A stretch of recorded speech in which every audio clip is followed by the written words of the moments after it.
Hi hello good evening. இன்றைக்கி நம்ம என்ன பார்க்க போகிறோன்னா வள்ளிக்கிழங்கு. இது எங்கள் தோட்டத்தில் விளைஞ்சது. இப்போ தான் கட் பண்ணேன். ஒரு பீஸ் எடுத்திருக்கேன் உங்களுக்கு எக்ஸ்பிளைன் பண்ணுறதுக்காண்டி. இதில் என்னென்னலாம் சத்து இருக்குது அப்படின்னு சொல்கிறேன். அதுக்கப்புறம் இதில் 2 வெரைட்டி இருக்குது. 6 மாத கிழங்கு, 3 மாத கிழங்குன்னு 2 வெரைட்டி இருக்குது. அதனுடைய லீவ்ஸை பார்த்தே நம்ம டிஃப்ரென்ஷியேட் பண்ணலாம். நம்ம கை மாதிரி லீவ்ஸ் இருந்ததுன்னா அது 3 மாதத்து கிழங்கு. அதே எல்லாம் ஒட்டின மாதிரி ஒரு லீவ்ஸ் அப்படியே ஜாயிண்ட்டில் 3 ஷேப்பில் ஒரு லீவ்ஸ் இருந்ததுன்னா அது 6 மாத கிழங்கு. நம்ம அதை வச்சு வெரிஃபை பண்ணிக்கலாம். இதில் என்னென்ன சத்தெல்லாம் இருக்க போகுதுன்னு பார்க்க போகிறோம். வைட்டமின் அப்படின்னு எடுத்துக்கிட்டால் ஏபிசி இருக்குது. அதுக்கப்புறம் இரும்பு சத்து, நார் சத்து எல்லாமே இருக்குது. அதுக்கப்புறம் இதில் போலேட் அப்படின்னு ஒன்று இருக்குது. சரிங்களா? நம்மளுடைய கண்ணுக்கு, சரும ஆரோக்கியத்துக்கு, அதுக்கப்புறம் மலச்சிக்கல் பிரச்சனையை தீர்க்கிறதுக்கு, உடம்புல அதிக நோய் எதிர்ப்பு சக்தியை கொடுக்கறதுக்கும் இந்த மரவள்ளி கிழங்கு பயன்படுது.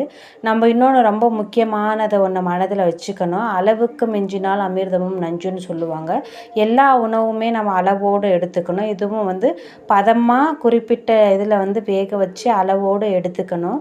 சுகர் பேஷண்ட்ஸ் இதெல்லாம் கொஞ்சம் தவிர்க்கணும். ஏன்னா இது குளுக்கோஸ் அளவை இது பண்ணும். இது மண்ணுக்கு உள்ளே விளையிறக்கூடிய பொருள். சுகர் பேஷண்ட் மோஸ்ட்லி மண்ணுக்குள்ளே விளையக்கூடிய பொருளை எடுத்துக்க மாட்டாங்க. இது ஸ்டார்ச் நிறைந்தது. நிறைய ஸ்டார்ச் நிறைஞ்சது. ஸோ இதனால் அதிக நார்ச்சத்து இருக்குது. இதயம் ஆரோக்கியம் பெறும். எப்படி இதயம் ஆரோக்கியம் பெறும் அப்படின்னு சொன்னால் வைட்டமின் பி இருக்குது இல்லையா? இது அந்த பெருந்தமனி, இதயத்தில் இருக்கக்கூடிய ஒரு பெருந்தமனி தடிப்பு வராமல் இருக்கிறத தடுக்குது. தடிப்பு வராமல் இருக்கிறத தடுக்குது. அதுக்கப்புறம் உடலில் இருக்கக்கூடிய நச்சுகளை நீக்கி உடலில் அதிக சக்திகளை உண்டாக்குது. நம்ம உடலில் தேவையற்ற நச்சுகள் இருந்ததுன்னா அதை உடம்புலேருந்து நீக்கும். இது சாப்பிட்டா நல்லா யாருக்காவது மலச்சிக்கல் இருந்ததுன்னா இந்த வள்ளிக்கிழங்கு வேக வச்சு மிதமாக கரெக்டான பதத்தில் வேக வச்சு இதில் இருக்கக்கூடிய சத்துக்கள் கரையாமல் சுகர் போட்டு சாப்பிடுவாங்க. நாட்டு சக்கரை சேர்த்து சாப்பிடுவாங்க. லைட்டாக சால்ட்டு போடுவாங்க. இல்லாட்டி பொரியல் மாதிரி கட் பண்ணி தாளிப்பாங்க. நிறைய விதத்தில் எடுத்துப்பாங்க.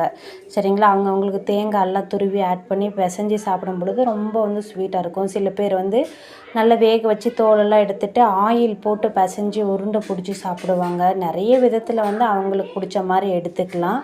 சரிங்களா?